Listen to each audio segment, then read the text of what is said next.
नमस्कार, मैं कविता सिंह और आप देख रहे हैं DNN इंडिया। अजमेर शरीफ में हजरत ख्वाजा गरीब नवाज रहमतुल्लाह अलैहि के 814वें सालाना उर्स के सफल और पुरअमन इख्तिताम के बाद आज जिला प्रशासन दरगाह शरीफ हाजिरी होकर शुक्राने की चादर पेश की। इस मौके पर अंजुमन शेख जादगान खुद्दामे ख्वाजा की जनीब से जिला प्रशासन, पुलिस विभाग और तालुका अफसरान का इस्तकबालिया प्रोग्राम महफिल खाना में आयोजित किया गया। अजमेर शरीफ में हजरत ख्वाजा गरीब नवाज रहमतुल्लाह अलैहि के 814वें सालाना उर्स मुबारक के सफल और पुरअमन इख्तिताम के बाद आज जिला प्रशासन ने दरगाह शरीफ में हाजिर होकर शुक्राने की चादर पेश की। इस मौके पर अंजुमन सैयद जादगान खुद्दामे ख्वाजा की जानिब से जिला प्रशासन, पुलिस विभाग और तालुका अफसरान का इस्तकबालिया और प्रोग्राम महफिल खाना में आयोजित किया गया। कार्यक्रम में सभी अफसरों का गुलपोशी कर सम्मान किया गया और मोमेंटो भेंट कर इज्जत और एहतराम से नवाजा गया।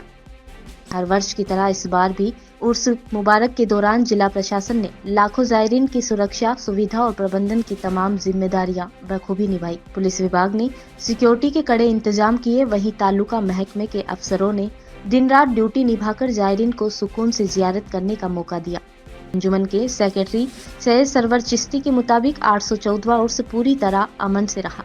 जिला प्रशासन ने बेहतर इंतजाम किए और सभी विभागों ने जिम्मेदारी से काम को अंजाम दिया। इस आभार के तौर पर अंजुमन की तरफ से प्रशासन, पुलिस, समाज सेवियों और मीडिया का इस्तकबाल किया गया। 814 बनाया गया था 30 दिसंबर 2025 को, जिसका इख्तिताम हुआ, समापन हुआ, कंक्लूड हुआ। उस मुताबिक आज 3 जनवरी 2026 को ख्वाजा नबी चिश्ती की दरगाह महफिल खाने में हमने पुलिस का, प्रशासन का, एडमिनिस्ट्रेशन का, म्यूनसिपैलिटी का और मीडिया का शुक्रिया अदा करने के लिए एक प्रोग्राम रखा था। उसी सिलसिले में आज प्रोग्राम रखा था। हर साल हम इसी तरह करते हैं और उस ख़त्म होने पर हम तमाम district administration, police administration, media का शुक्रिया अदा इसके लिए धन्यवाद। और उम्मीद करता हूँ कि सभी लोग बहुत ही सहयोग के साथ, शांति के साथ, अमन के साथ रहें और हमेशा एक दूसरे का सहयोग करें।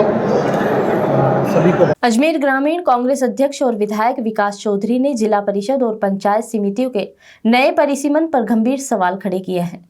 चौधरी ने आरोप लगाया है कि प्रशासन गाइडलाइन का पालन किए बिना वार्डों का पुनः गठन किया है और पूरी प्रक्रिया भाजपा के इशारे पर की गई है।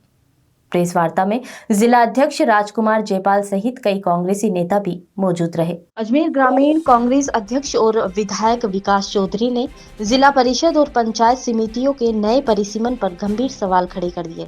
विकास चौधरी ने आरोप लगाते हुए कॉन्फ्रेंस में बताया कि प्रशासन ने गाइडलाइन का पालन किए बिना वार्डों का पुनः गठन किया है और पूरी प्रक्रिया भाजपा के इशारे पर की गई है। प्रेस वार्ता में जिला अध्यक्ष राजकुमार जयपाल सहित कई कांग्रेसी नेता भी मौजूद रहे। अध्यक्ष चौधरी ने बताया कि नए परिसीमन में जनसंख्या का संतुलन पूरी तरह बिगाड़ दिया गया है। किसी वार्ड में 2400 की आबादी रखी गई है तो कहीं 20,000 से अधिक लोगों को एक ही वार्ड में जोड़ दिया गया है। कई वार्डों की भौगोलिक स्थिति भी अव्यवहारिक है, जिसके कारण स्थानीय निवासियों को लंबी दूरी और असुविधा का सामना करना पड़ेगा। उन्होंने ये भी आरोप लगाया है कि कई क्षेत्रों में जनहित और धार्मिक आधार पर फेरबदल कर वोटरों को प्रभावित करने की कोशिश की गई है। कई वार्डों को खत्म कर एक बड़ा वार्ड बना दिया गया है, जबकि जनसंख्या और क्षेत्रफल दोनों का संतुलन पूरी तरह उलट-पुलट हो गया। चौधरी ने साफ कहा है कि अजमेर कलेक्टर और जिला प्रशासन भाजपा के दबाव में काम कर रही है, जबकि प्रशासन को गैर राजनीतिक होकर जनता के हित में निर्णय लेना चाहिए। कांग्रेस ने चेतावनी दी है कि यदि इस मामले में सुधार नहीं हुआ तो जनता के साथ सड़क पर उतरकर बड़ा विरोध प्रदर्शन किया जाएगा। पत्रकार, छायाकार बंधुओं को कांग्रेस पार्टी अजमेर शहर और ग्रामीण की तरफ से नववर्ष की मंगलमयी शुभकामनाएं प्रेषित करते हैं।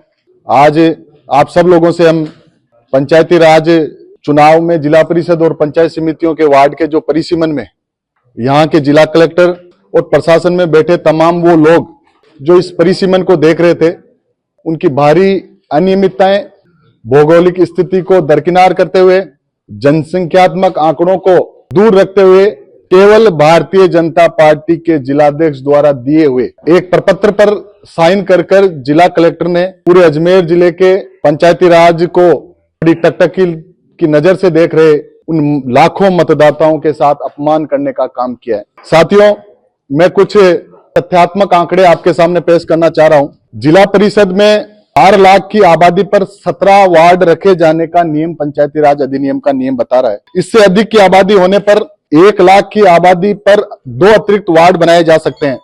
मतलब 11,26,872 की आबादी, 31 वार्ड बनने थे, लेकिन इन्होंने कुछ अतिरिक्त वार्ड भी बना दिए क्योंकि मसूदा और ब्यावर प्रशासनिक और हमारे संगठनात्मक दृष्टि से अलग जिला बन गया। बावजूद इसके इन्होंने मनमानी करने का काम किया है। भौगोलिक स्थिति एक गांव से दूसरे गांव में बहुत दूरी है और पंचायती राज का जो अधिनियम वो ये बताता है, इसमें साफ लिखा हुआ है, पंचायती राज अधिनियम 1994 के तहत प्रत्येक वार्ड का या निर्वाचन क्षेत्र उत्तर पश्चिम कोने से आरंभ कर घड़ी की विपरीत दिशा एंटी क्लॉकवाइज की ओर बढ़ते हुए समीपस्थ वार्ड एवं निर्वाचन क्षेत्रों का क्रमवर्ती संख्या अंकित करते हुए वार्ड का संख्या। देश की पहली महिला शिक्षिका और समाज सुधार के प्रतीक माता सावित्रीबाई फुले की 195वीं जयंती पुष्कर के तिलोरा रोड रेलवे फाटक स्थित राष्ट्रीय स्मारक पर श्रद्धा पूर्वक मनाई गई। महात्मा ज्योतिबा फुले माता सावित्रीबाई फुले सर्किल विकास समिति के तत्वाधान में आयोजित इस कार्यक्रम में बड़ी संख्या में पदाधिकारी, समाजसेवी, भामाशाह और जनप्रतिनिधि मौजूद रहे। देश की पहली महिला शिक्षिका और समाज सुधार की प्रतीक माता सावित्रीबाई फुले की 195वीं जयंती आज तिलोरा रोड स्थित राष्ट्रीय स्मारक पर श्रद्धा पूर्वक मनाई गई। महात्मा ज्योतिबा फुले माता सावित्रीबाई फुले सर्किल विकास समिति के तत्वाधान में आयोजित इस कार्यक्रम में बड़ी संख्या में पदाधिकारी, समाजसेवी, भामाशाह और जनप्रतिनिधि मौजूद रहे। समिति के वरिष्ठ उपाध्यक्ष अजय सैनी और नवयुवक मंडल अध्यक्ष ताराचंद्र भाटी ने बताया कि उपस्थित सभी सदस्यों ने फुले दंपति की प्रतिमा पर पुष्पांजलि अर्पित कर उन्हें नमन किया है।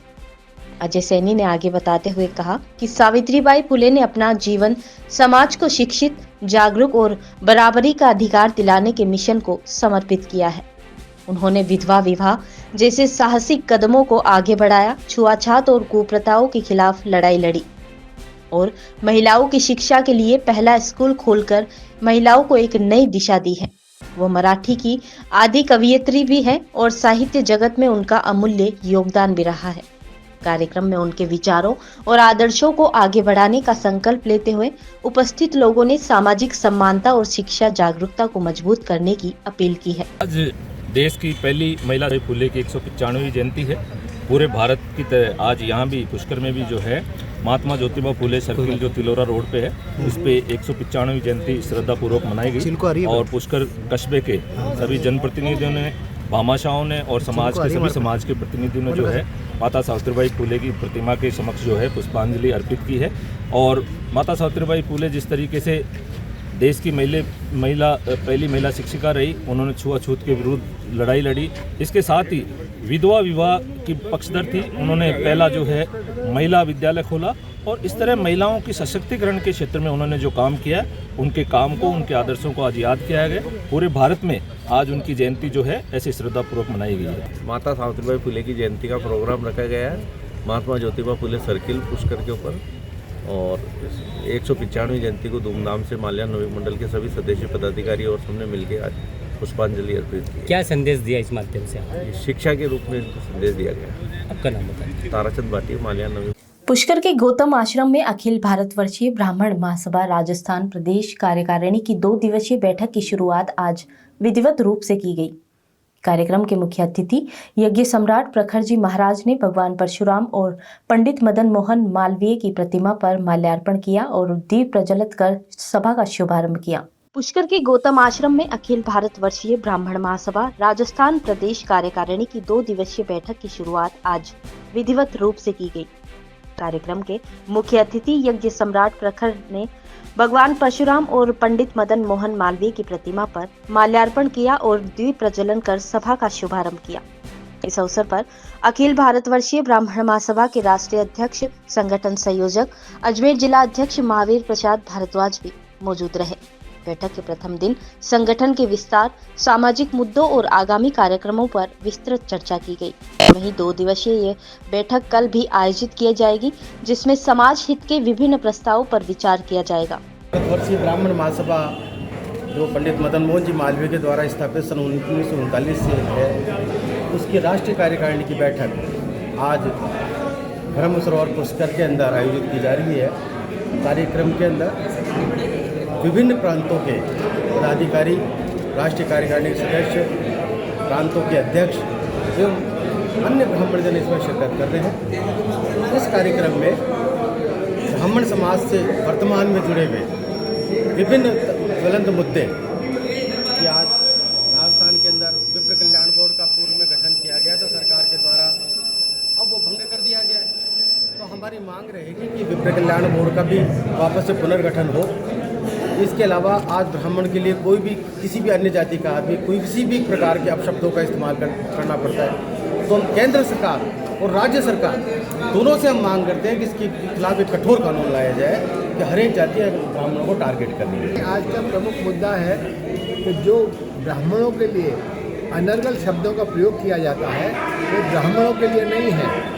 ये हिंदू धर्म को और हमारे सनातन धर्म को नष्ट करने के लिए ये गालियाँ ब्राह्मणों को दी जाती हैं। शास्त्र और शस्त्र इसकी विद्या सबसे ज़्यादा ब्राह्मण ने प्रारंभ से ही की है और आज भी करता है। शास्त्र 90% ब्राह्मणों के पास है और ब्राह्मण इसकी रक्षा करने के लिए अपने को त्याग करके, अपना त्याग करके, अपने सब अर्थ रूप से, शरीर रूप से, परिवार रूप से सबको दान करते हुए और शास्त्र की रक्षा करने के लिए तत्पर है। कुछ लोगों को रखता है, शास्त्र को लाए हुए है। जो लोग इस सनातन धर्म को नाश करना चाहते हैं, नष्ट करना चाहते हैं, वो डायरेक्ट रूप से ना कहकर ब्राह्मणों को गाली देना शुरू कर दें, ताकि शास्त्र ना ब्राह्मण रहेगा, ना शास्त्र रहेगा और ना ही हिंदू धर्म रहेगा। यह प्रारंभ से ही मुगलों काल से ये उनका विचार रहा है कि ब्राह्मणों को नष्ट कर दो तो धर्म नष्ट हो जाएगा। औरंगजेब के टाइम पर चुटिया और जनेऊ जो कि ब्राह्मणों का एक सूचक है, उनको तोला जाता था ताकि ब्राह्मणों का नाश हो जाए, हिंदू धर्म और सनातन धर्म अपने आप नाश हो जाए। भारत सरकार और राजस्थान सरकार और सभी सरकारों को यदि हिंदू धर्म को बचाना है, सनातन धर्म को बचाना है, तो उनको ये करना होगा। देखिए, ये कार्यक्रम अखिल भारतवर्षीय ब्राह्मण महासभा रजिस्टर्ड 1939 में और पंडित मदन मोहन मालवीय जी द्वारा स्थापित की गई थी। ये देश की एकमात्र ऐसी ब्राह्मणों की संस्था जो अखिल भारतीय स्तर पर पूरे देश के सभी राज्यों का प्रतिनिधित्व करती है। यहाँ पर सभी प्रदेश अध्यक्ष और उनके जिलाध्यक्ष यहाँ पर मौजूद है। यहाँ तक कि हमारी इस सभा का पहले भी राष्ट्रीय कार्यकारिणी की मीटिंग नेपाल में हो चुकी है।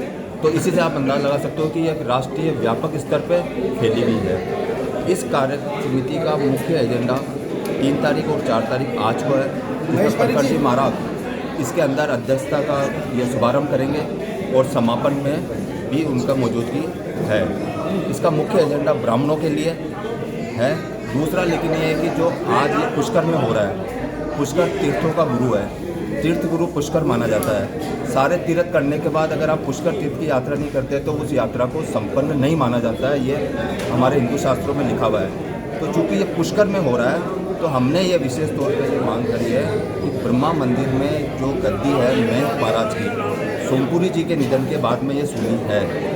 तो ये सुनी क्यों है, इसके पीछे क्या कारण है, इसके लिए राज्य सरकार, केंद्र सरकार इसको हस्तक्षेप करे और इस मंदिर के महंत की गद्दी, जो कि महंत का जो कमरा है, मठ है, वो आज भी ताला लगा हुआ है।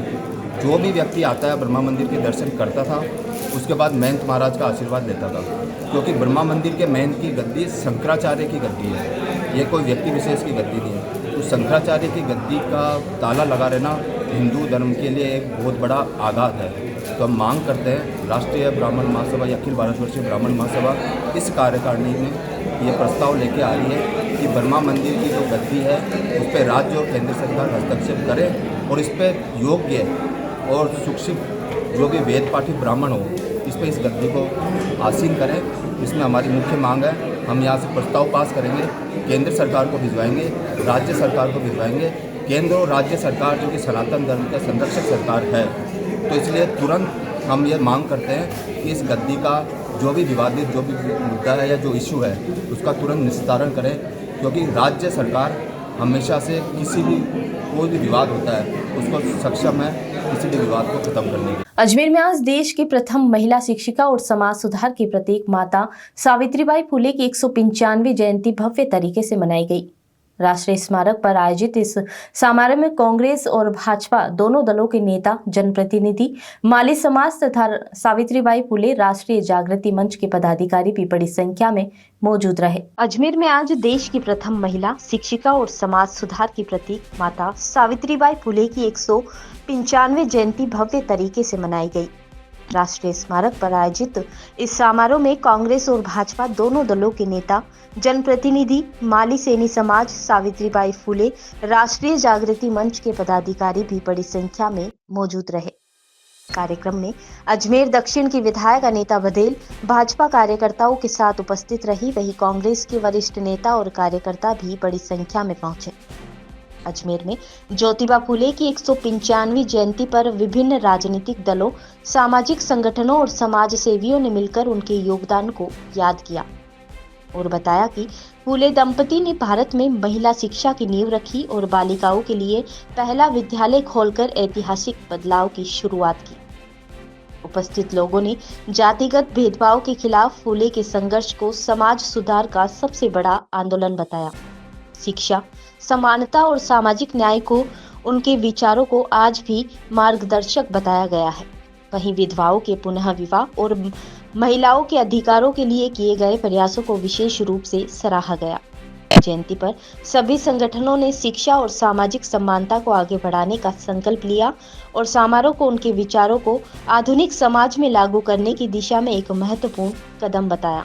सावित्रीबाई फुले जी की 195वीं जन्म जयंती के उपलक्ष्य पर आज यहाँ सावित्रीबाई फुले और महात्मा ज्योतिबा फुले सर्किल पर उनके चित्र के सामने दीप प्रज्वलन कर उनको माल्यार्पण किया गया है। सावित्रीबाई फुले, जिनको आधुनिक भारत में शिक्षा के प्रसार का जनक माना जाता है, कुरीतियों को उन्होंने तोड़ने के लिए अथक संघर्ष किया, प्रयास किया और उन सब कुरीतियों को जो समाज के को आगे बढ़ाने में बाधा थी, अवरोध थी, उनको उन्होंने हटाया और आधुनिक शिक्षा का विस्तार महिलाओं में कैसे हो, महिलाएं शिक्षित हो और शिक्षित होकर के समाज की उपादेयता में अपनी सहयोगी बने, उस नाते से सावित्रीबाई फुले जी के योगदान को नहीं भूल सकता भारत। हम आज उनके जयंती पर उनको नमन करते हैं, उनको प्रणाम करते हैं और ईश्वर से यही कामना करते हैं कि जिस तरह से संघर्ष करते हुए उन्होंने समाज को आगे बढ़ाया, वही संघर्ष की शक्ति ईश्वर हमें भी प्रदान करे और हम उसी आत्मबल के साथ में समाज को अग्रसर करने में अपनी भूमिका निभा सकें। सावित्रीबाई फुले महिला जागृति के रूप के अंदर ज्योतिबा फुले जी के साथ के अंदर कंधे से कंधा मिलाकर देश के अंदर विरक्तियों को दूर करने के अंदर, महिला शिक्षा को बढ़ाने के अंदर और जिस तरह का जो आपने काम किया और जो काल और परिस्थिति थी, जिस परिस्थिति के अंदर पर्दा प्रथा थी, घरों के अंदर लोगों के अंदर रहना पड़ता था और उस दौर के अंदर आपने आकर जिस तरह का जो नया महिलाओं के लिए सशक्तिकरण का जो काम किया, आज भी पूरा राष्ट्र इनके प्रति कृतज्ञता व्यक्त करता है और महिलाओं के विशेष तौर से जो हम भागीदारी जो आज निश्चित करने की बात करते हैं, उसकी अगर कोई प्रेरणा स्रोत थी तो है कि सावित्रीबाई फुले थी और ज्योतिबा फुले की पहली महिला शिक्षा के रूप के अंदर जिस तरह से आपने पूरे राष्ट्र में काम किया, पूरा राष्ट्र आज इनके इस दिवस के ऊपर इनको नमन करता है, इनको याद करता है और इनके बताए मार्ग पे चलने की शपथ लेता है। माँ सावित्रीबाई फुले की 195वीं जयंती मनाई जा रही है और आज हमने यहाँ महात्मा ज्योतिबा फुले सर्किल पे पुष्पांजलि का प्रोग्राम रखा हुआ है। माता की जयंती के उपलक्ष्य में हमने एक कार्यक्रम रखा है मनुआर समारोह स्थल पे, जो मानसिक स्वस्थ सामाजिक जिम्मेदारी पे रखा हुआ है और ये कार्यक्रम इसलिए रखा गया है कि आजकल जो बच्चों में मानसिकता की बीमारियां हैं, जो मतलब एक इतना डिप्रेशन में रहते हैं, इतनी टेंशन में रहते हैं, तो हमारा एक ही कार्यक्रम है कि बच्चों को मानसिकता के ऊपर उनका एक टॉक शो करा गया है। जयपुर से माना अनीता गौतम जी हैं, वह हमारी मनोचिकित्सक आ रही हैं हमारे बच्चों को संबोधित करने के लिए। और मनीषा जी गौड़ और लाडली घर से बच्चों को बुलाया गया है। ब्लाइंड लड़कियों को उनकी ज़रूरतमंद की सामग्री दी जाएगी और दिव्यांग बच्चे शुभदा से बुलाए गए हैं, उनकी भी ज़रूरत की सामग्री दी जाएगी। और यही हमारा आज का कार्यक्रम है कि अगर हमारा मन स्वस्थ रहेगा तो हम समाज में भी स्वस्थ रहेंगे, हम अच्छे कार्य कर सकेंगे। बस यही मेरा आज का। यहाँ रुकते हैं एक छोटे से ब्रेक के लिए। कैंसर बीमारी ही ऐसी है, चिंता तो होगी ना। लेकिन अब अपनी चिंता को बदलो विश्वास में, क्योंकि आदिनाथ कैंसर मेडिसिटी में है रेडियोथेरेपी, कीमोथेरेपी और कैंसर सर्जरी के उपचार के साथ आधुनिक सुविधाएं भी। विजिट करें आदिनाथ कैंसर मेडिसिटी एट चाची आवास अजमेर।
अजमेर के हरिभाऊ उपाध्याय नगर थाना क्षेत्र में 21 दिसंबर को एक बड़ी लूट की वारदात सामने आई।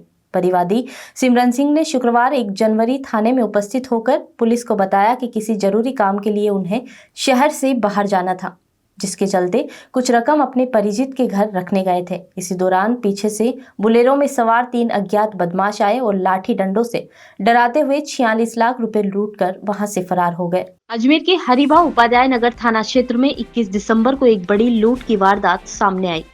परिवादी हरसिमरन सिंह ने शुक्रवार 1 जनवरी को थाने में उपस्थित होकर पुलिस को बताया कि किसी जरूरी काम के लिए उन्हें शहर से बाहर जाना था, जिसके चलते कुछ रकम अपने परिचित के घर रखने गए थे।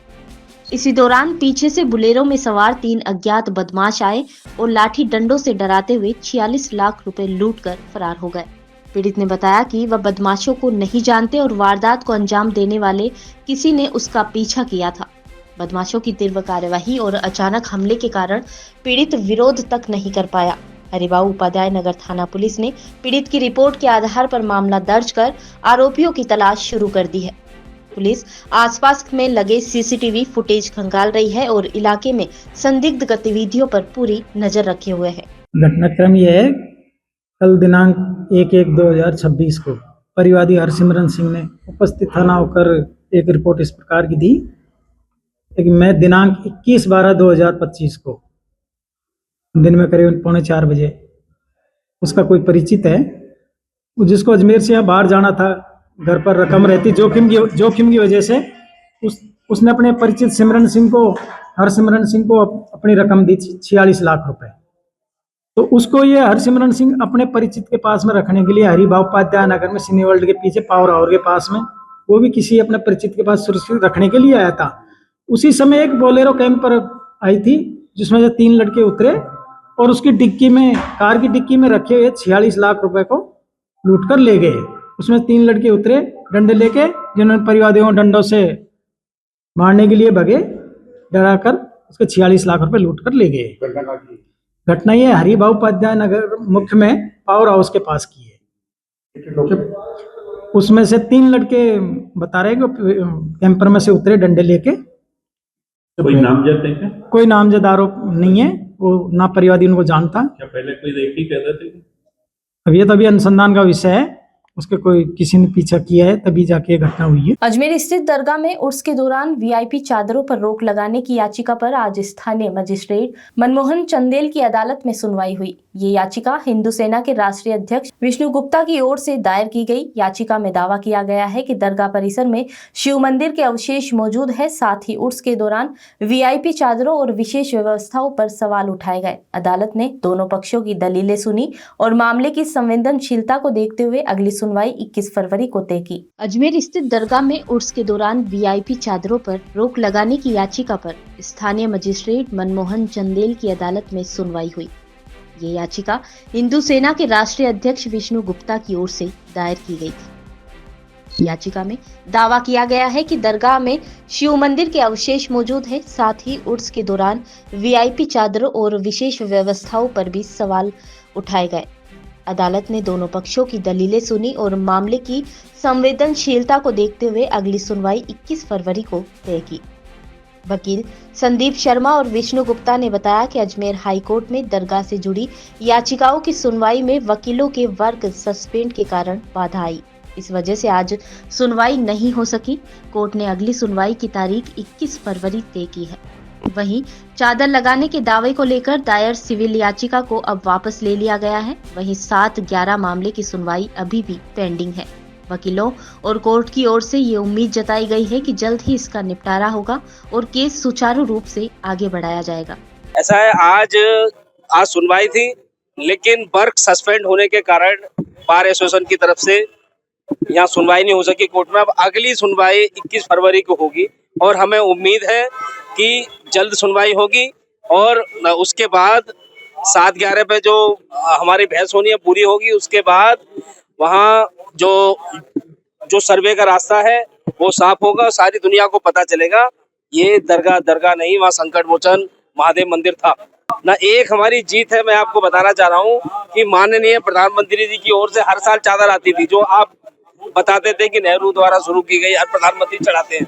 लेकिन इस बार हमने माननीय प्रधानमंत्री जी को हम 2 बार से लेटर भेज रहे हैं। इस बार माननीय प्रधानमंत्री जी ने अपनी ओर से कोई चादर नहीं भेजी और ना ही उनका कोई संदेश आया। जो चादर चढ़ाई गई वहाँ पे अल्पसंख्यक मंत्रालय ने अपनी चादर चढ़ाई है, अपनी चादर वो चढ़ाए, हमें कोई दिक्कत नहीं। माननीय प्रधानमंत्री जी की जो चादर है उससे हमें आपत्ति थी। माननीय प्रधानमंत्री जी ने हमारी बात और हिंदुओं की बात मानते हुए इस बार न चादर भेजी और ना ही अपना कोई संदेश भेजा। हाँ जी, आज जो है शिव मंदिर बनाम दरगाह कमेटी मैटर में, क्योंकि आज तो वकीलों की तरफ से वर्क सस्पेंडेड है, तो हमने एक पहले जो अपनी एप्लीकेशन लगा रखी थी यहाँ पर चादर रोकने के लिए, अब वो निकल चुका है समय, उसका चादर चढ़ाई जा चुकी है जो भी हुआ है।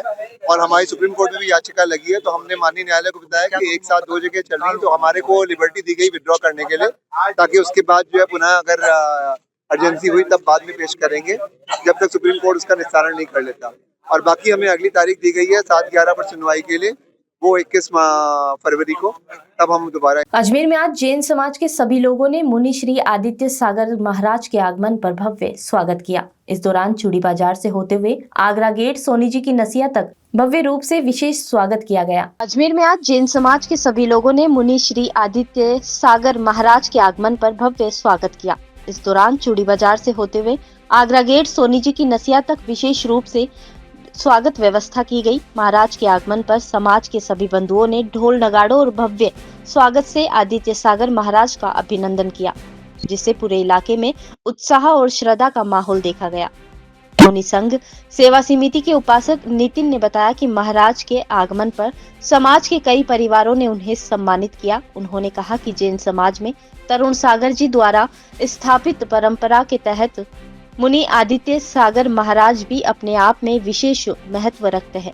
उपासक नितिन ने आगे बताते हुए कहा कि आदित्य सागर महाराज का मुख्य उद्देश्य युवाओं को धर्म से जोड़ना और उन्हें जीवन में सकारात्मक मार्ग पर प्रेरित करना। उनका संदेश है कि क्रोध को कम करें और धर्म के क्षेत्र में आगे बढ़ते रहें। आज अजमेर का परम ही सौभाग्य है, मुनि श्री आदित्य सागर जी जो 4 पीछे के साथ यहाँ पर अजमेर पधारे हैं, उनका अजमेर में वर्षों के पश्चात इतना भव्य उनका वो आगमन हुआ है उनमें। तो आप देखिए, उसमें चूड़ी बाजार से लेकर पूरा आगरा गेट सोनी जी की नसिया तक पूरे द्वार बने और 51 थालियों का पाप प्रक्षालन किया गया महाराज का। इसके अतिरिक्त कम से कम 100 परिवारों के द्वारा आज पाठ प्रक्षालन का कार्य किया गया और इतनी संख्या में भीड़ थी। सभी की यही भावना है कि महाराज श्री का जो जुलाई में अपने चातुर्मास होता है कि अजमेर की धरा पर हो, जिससे जो आज जो तरुण सागर जी जैन समाज की जो उन्होंने डंका फैलाया था, तरुण सागर जी सब चर्चित है। उसी प्रकार के आदित्य सागर जी है, वो युवाओं को जोड़ते हैं। युवाओं का उनका एक ही मोटिव रहता है कि युवा अधिक से अधिक जुड़े, धर्म की क्षेत्र में बढ़े,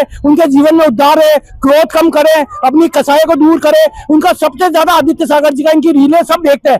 सारे शहरों में हर जगह इनकी व्हाट्सएप पे, यूट्यूब पे रील चलती है, इनके उसको देखते हुए लोग जुड़े हैं। अभी अल्प प्रवास था, अब आने वाले समय में चातुर्मास के लिए पूरे सकल समाज ने निवेदन किया है। पिछले 4 साल से मुनि संघ सेवा समिति आदित्य सागर जी के अजमेर प्रवास की राजधानी थी, वहाँ हमने इंदौर, कोटा, भीलवाड़ा सब जगह महाराज जी को सही पर चढ़ाया।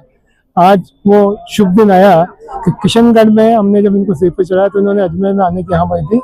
अजमेर किशनगढ़ से अजमेर के बीच में कम से कम भी 700 आदमियों ने महाराज जी के बिहार में शामिल हुए और आज सुबह कोटाई फार्म से अजमेर के लिए जब प्रस्थान किया तब भी कम से कम 300-400 आदमी वहाँ थे।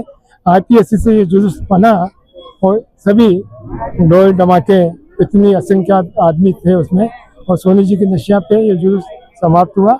आज मुनि संघ की ये एक विशेष बात ये थी कि पायसमय जी शांता जी पाटनी ने एक भवन जो उन्होंने साधु संतों के लिए बना के रखा था वो मुनि संघ को डोनेट किया है। मुनि संघ उनका बहुत बहुत आभारी है। समाज, जैन समाज को इसका बहुत फायदा होगा और आगे जाके हम लोग समाज और महाराज जी के माध्यम से उन्होंने उस भवन की चाबी भी हमको दे दी है और उन्होंने कह दिया इसका।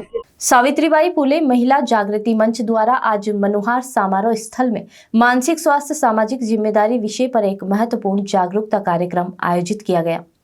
कार्यक्रम में दक्षिण विधायक अनीता बधेल, अजमेर शहर जिला अध्यक्ष राजकुमार जयपाल सहित कई समाजसेवी, सामाजिक कार्यकर्ता और महिला संगठन की बड़ी प्रतिनिधि भी शामिल हुए।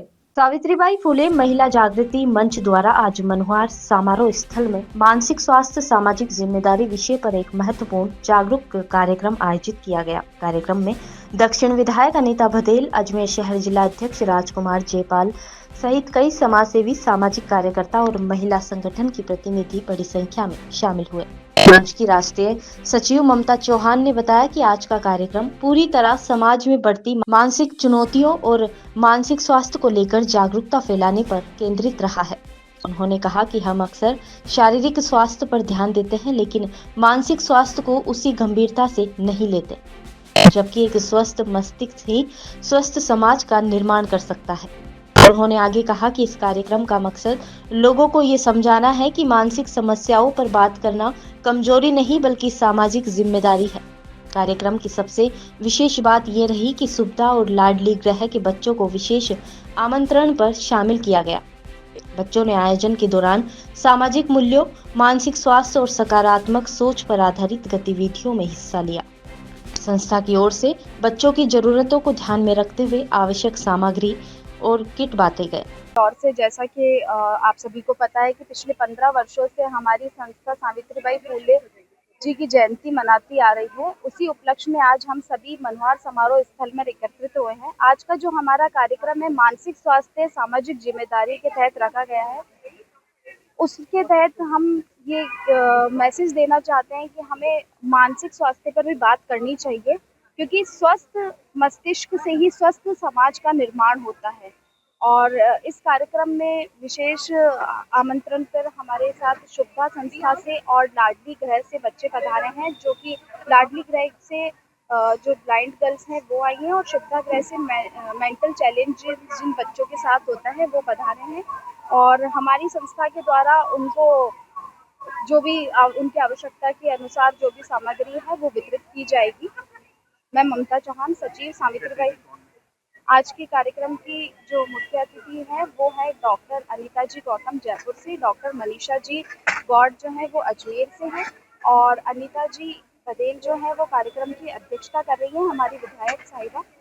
और बाकी हमारे यहाँ पर जो अतिथि हैं उनमें है नंदा जी भाटी, मधु जी सैनी, लक्ष्मी जी आनंद, द्रौपदी जी, लक्ष्मी जी। खबरों के सफर में अभी सिर्फ इतना ही, फिर हाजिर होंगे खबरों के नए सफर के साथ। तब तक मुझे दीजिए इजाजत। नमस्कार।